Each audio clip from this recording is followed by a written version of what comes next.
The room went silent the moment I said thank you. Not the polite kind of silence. The heavy kind. The kind that presses against your chest and makes you suddenly aware of every eye in the room. 1 second earlier, the Christmas party had been loud. Glasses clinking, low laughter, soft classical music floating through the mansion. The kind of party where everything looks expensive even when no one is trying. Crystal chandeliers above us. A Christmas tree so tall it nearly touched the ceiling, covered in ornaments that probably cost more than my yearly rent. And then I spoke. I really appreciate it, Grandma, thank you. I hadn't raised my voice. I hadn't been sarcastic. I hadn't smiled too wide or bowed my head. It was simple, calm, honest. But the reaction was immediate. My cousins stopped smiling. Someone near the fireplace slowly lowered their glass. A few people exchanged looks, the kind that say something went wrong but no one wants to be the first to admit it. My grandmother, my billionaire grandmother, froze mid-step. She was standing just a few feet away from me, dressed in a perfectly tailored dark green dress, diamonds catching the light every time she moved. She was known for never showing emotion in public. Not joy, not anger, not surprise. But for a brief moment I saw it, surprise, because no one expected gratitude. Not tonight, especially not from me. I could feel the weight of the small envelope still in my hand. Thin, light, almost empty. Inside it was a check for $250, a number so small in this room that it felt almost symbolic. Around me, my cousins were opening gifts that came with keys, documents, velvet boxes. Someone had just received a luxury watch. Another was already talking about a vacation home. And then there was me. Standing there with a $250 check and a thank you that made the room uncomfortable. What no one in that room understood, what they couldn't see behind my calm face, was that I had walked into this party expecting nothing. Not because I was humble, but because experience had trained me that way. Hope in this family was expensive, and I couldn't afford it. Growing up, I had watched from a distance as money shaped every relationship around my grandmother. Love came with conditions. Attention came with success. Respect came with numbers, bank balances, company valuations, last names paired with accomplishments. I never had the right numbers. So when the envelope landed in my hands earlier that night, I didn't feel shock. I felt confirmation. A quiet voice inside me said, of course this is what I get.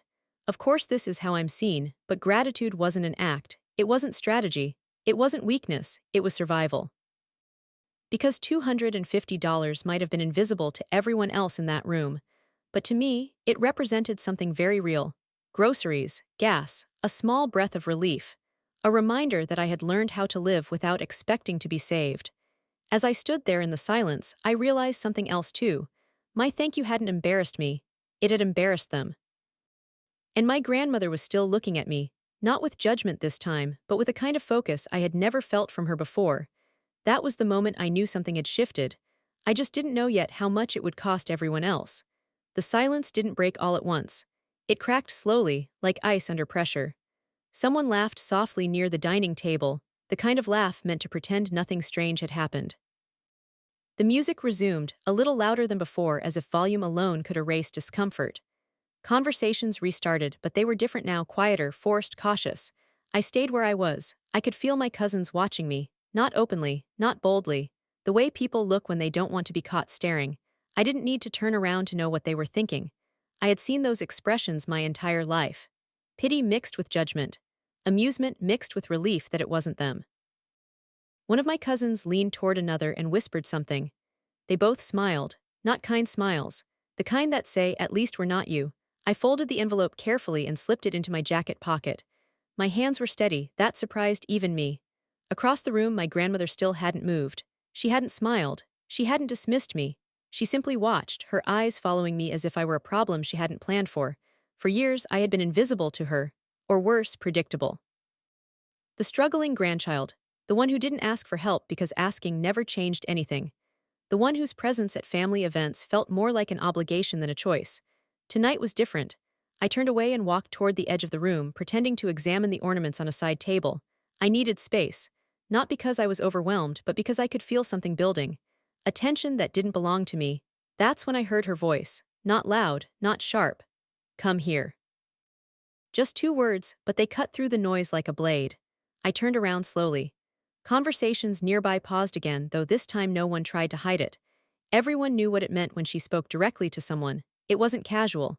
It wasn't affectionate. It was intentional. I walked toward her, each step feeling heavier than the last, not because I was afraid, but because I understood something important. Whatever this was, it wasn't about the check anymore. She didn't scold me. She didn't smile either. Instead, she gestured toward the hallway that led away from the party, toward the quieter rooms of the house, away from witnesses. "Walk with me," she said. I nodded. As we moved, I felt eyes burning into my back. Curiosity, jealousy, confusion. For the first time in my life, I wasn't being ignored, and that made people uncomfortable. The hallway was dimmer, warmer. The sounds of the party faded behind us. She stopped near a large window that overlooked the gardens, her reflection sharp in the glass. "You surprised me," she said finally. I didn't answer right away. I knew better than to rush her. "Most people," she continued, "would have reacted differently." "I know," I said. She turned slightly, studying my face as if she were trying to find something hidden beneath it. "You weren't angry?" "No," I replied. "Disappointed." I thought about it. About the years. About the expectations I had buried long ago. Then I shook my head. I stopped expecting a long time ago. That was when something shifted in her expression. Not softness, not guilt, recognition. She exhaled slowly. "That may be my fault." The words hung between us, fragile and rare, an admission she had probably never made to anyone in that house.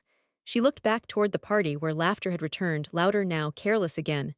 "Do you know why I gave you that amount?" she asked. I met her eyes. "I have a feeling you're about to tell me." She nodded once. "Because I wanted to see who you were when you thought no one was watching." And in that moment, I realized the gift had never been the check. It had been the moment. For a moment, neither of us spoke. Her words sat heavy in the air, not because they were cruel, but because they were honest. That quiet hallway, away from the music and the pretending, I could finally see her clearly, not as the untouchable billionaire everyone feared, but as a woman who had built her entire life on watching people closely and trusting very few of them. "I wasn't trying to impress you," I said carefully. "And I wasn't trying to make a statement." She raised an eyebrow slightly. "Then why thank me like that?" I looked down for a second, then back up. "Because it was enough." That answer caught her off guard. I could tell people usually tried to explain themselves to her, defend themselves, justify their emotions. I wasn't doing any of that. "Enough for what?" she asked. "To get through the week," I replied. "To breathe a little, to remind myself I don't need to be rescued." Her gaze didn't leave my face. She wasn't judging anymore. She was measuring, not my worth, but my truth.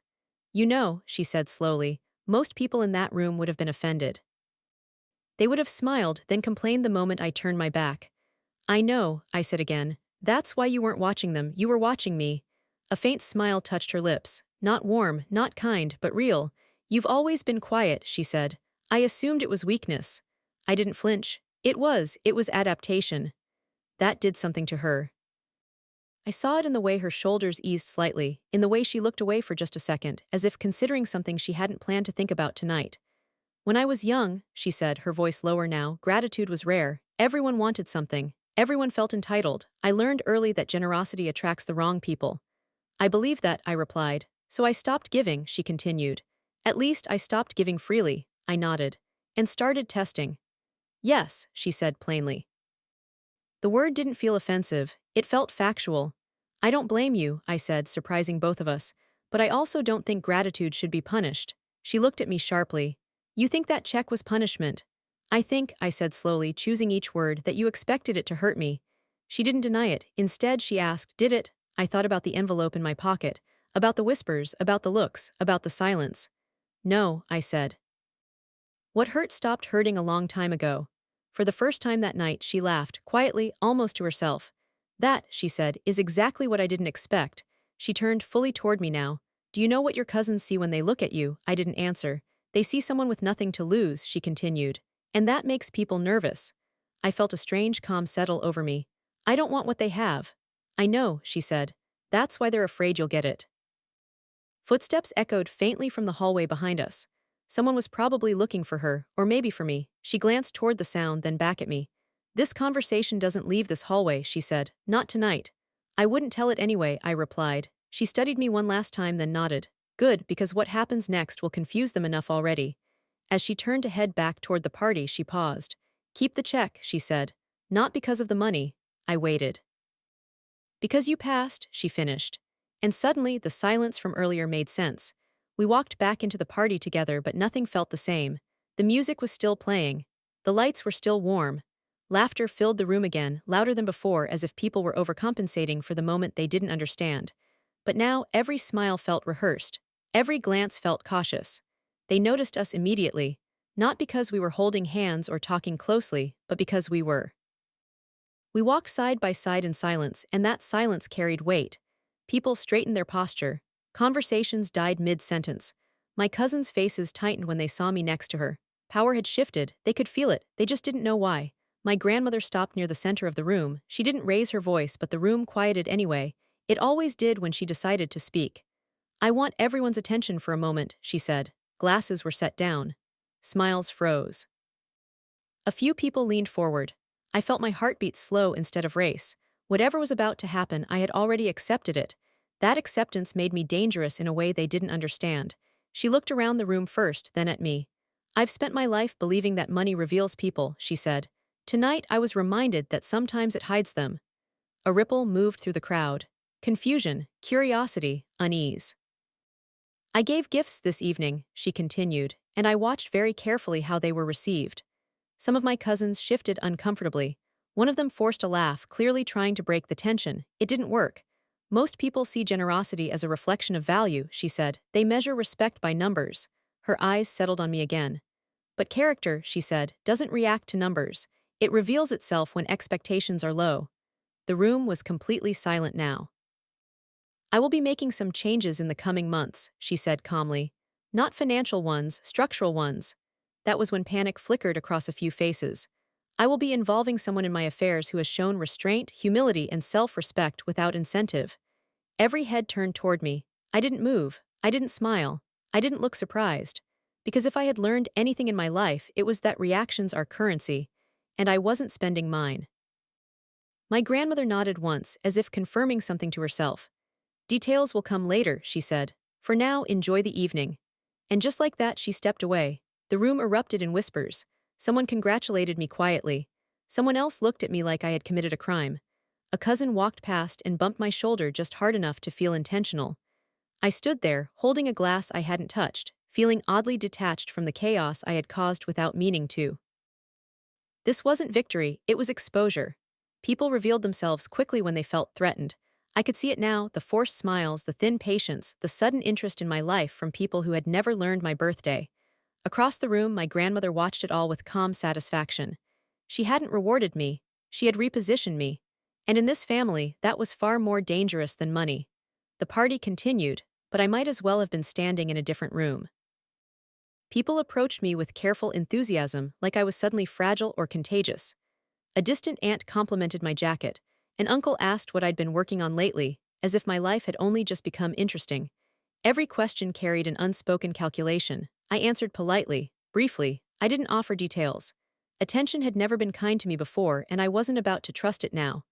Across the room, my cousins gathered near the bar. They weren't subtle anymore. Their laughter was sharp, forced, and loud enough to be noticed.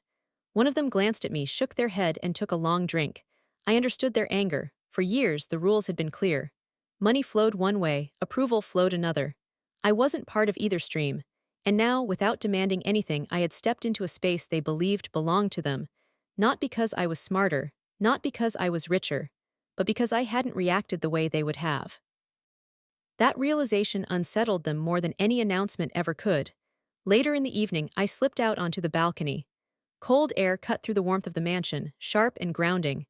The gardens below were lit softly, snow dusting the hedges like a final touch added by someone who cared about details. I leaned against the railing and exhaled slowly. For the first time that night, I let myself feel it. The exhaustion. The years of being overlooked. The strange, uncomfortable sense that my life had just taken a turn I hadn't planned for. I wasn't excited, I was cautious. Footsteps approached behind me, I didn't turn around right away. "You always leave early," my grandmother said. "I like quiet," I replied. She stood beside me looking out at the gardens. No guards, no entourage, just the two of us framed by cold air and distant music. "They'll make assumptions," she said. "They always do." "I know," I answered. "They'll think you're being rewarded." I looked at her. "I'm not," she nodded. "No, you're being observed." I almost smiled. She rested her hands on the railing. "What I announced tonight doesn't come with comfort," she said. "It comes with pressure, resistance, isolation." "I've had all three before," I said, just without the honesty. That earned me a longer look. You don't ask for reassurance, she noted. I never learned how, I said. She was quiet for a moment. Then, that might be why this will work. I felt the weight of what she was implying settle slowly.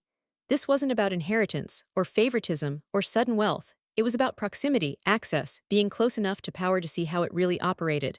I won't protect you from them, she said, if they turn on you. I wouldn't trust it if you did, I replied. Another pause. Then she said, almost thoughtfully, good. Behind us, the music swelled again. The party carried on, unaware that lines had already been redrawn.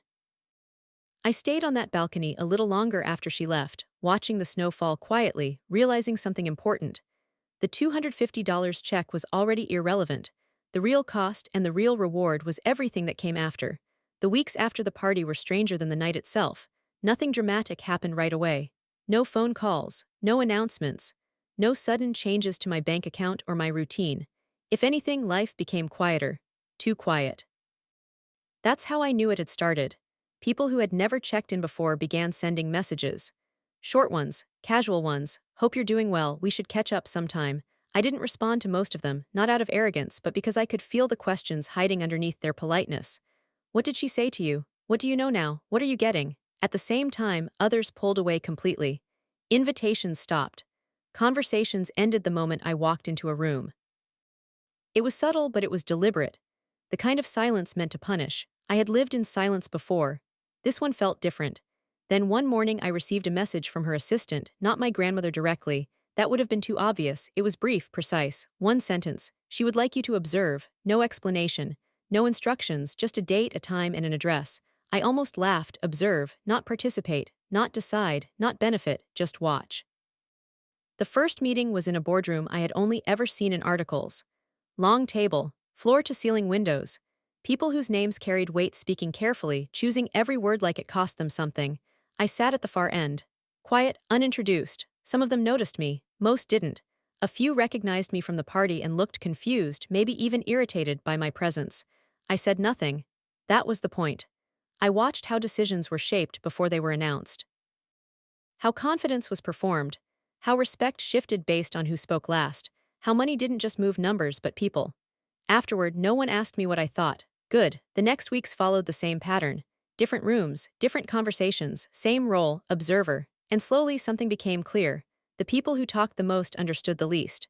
The people who listened the longest controlled the room. My grandmother never explained what she was teaching me. She didn't need to. She knew I was paying attention. One evening, after a particularly tense meeting, she walked beside me down a quiet hallway. What did you notice? She asked. I didn't answer immediately. No one was honest, I said finally. They were strategic. She smiled slightly. That's honesty in this world, I nodded. Then the danger isn't greed, it's fear. She stopped walking. Go on, she said. They're not afraid of losing money, I continued. They're afraid of losing relevance. She studied me for a long moment, then resumed walking. You see more than they think, she said. I've had practice, I replied, being underestimated. She didn't respond. But later that night I received another message, another meeting, another seat at the edge of the table. That's when it hit me. This wasn't mentorship in the way people imagine it. There were no lessons, no encouragement, no protection. This was exposure. She wasn't preparing me to inherit anything. She was preparing me to understand why inheritance destroys people who don't deserve it. And for the first time, I understood the true meaning of that $250 check. It wasn't a test of gratitude, it was a filter. The backlash didn't arrive all at once. It crept in quietly, disguised as concern. A cousin called me late one evening, voice soft, almost friendly. They asked how I was holding up. Said things must feel overwhelming. Mentioned casually that being close to our grandmother could be dangerous if misunderstood. I thanked them for the warning. Then they asked what I was being included in. I told them nothing. The line went quiet for a second too long. When they spoke again, the warmth was gone. That was when I understood the rules had changed. At the next family gathering, the tension was impossible to ignore. Conversations stopped when I entered a room.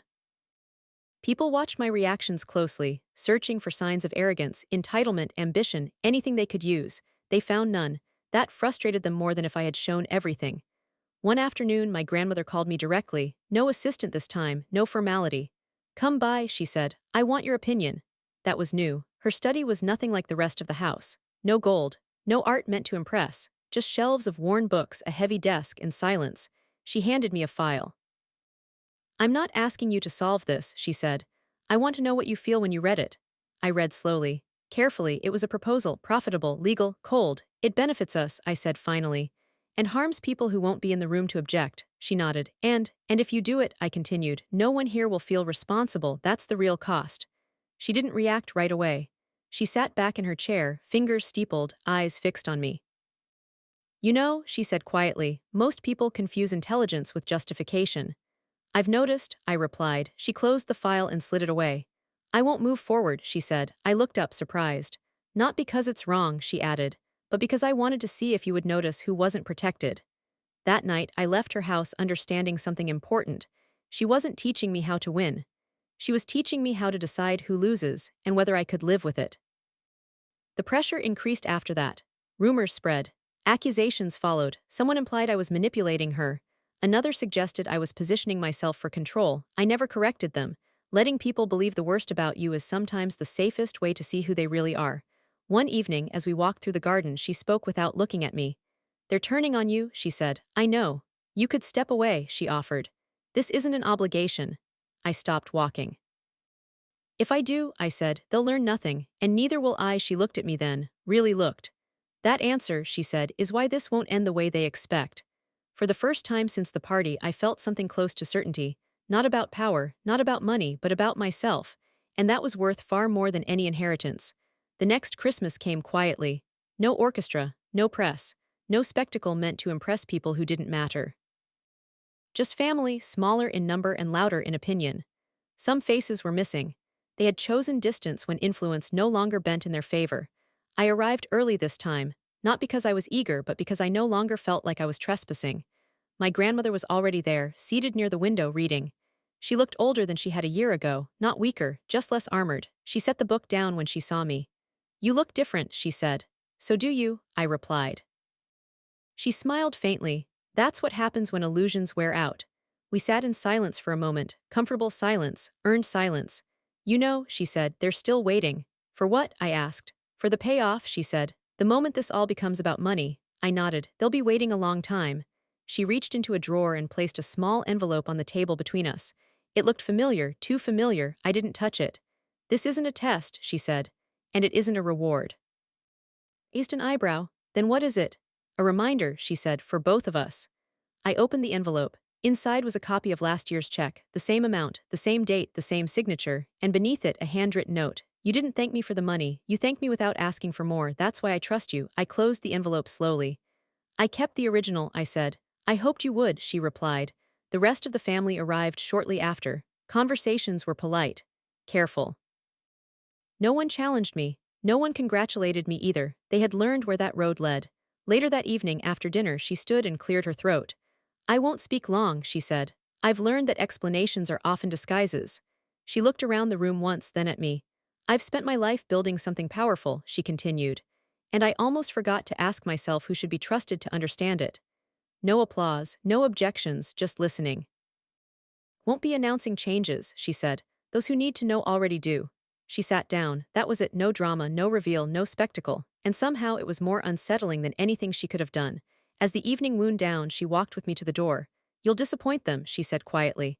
I already have, I replied. She nodded. Good, it means you're not living for their approval. At the door, she hesitated. Then she said, that night when you thanked me. I know, I said gently. No, she corrected. You don't. It reminded me who I was before I became untouchable. She met my eyes. Don't let this world do that to you. I won't, I said. I've seen the cost. As I stepped outside into the cold, I realized something that finally brought it all together. That $250 check never changed my life. My reaction to it did. And in a family obsessed with wealth, that was the only inheritance that mattered.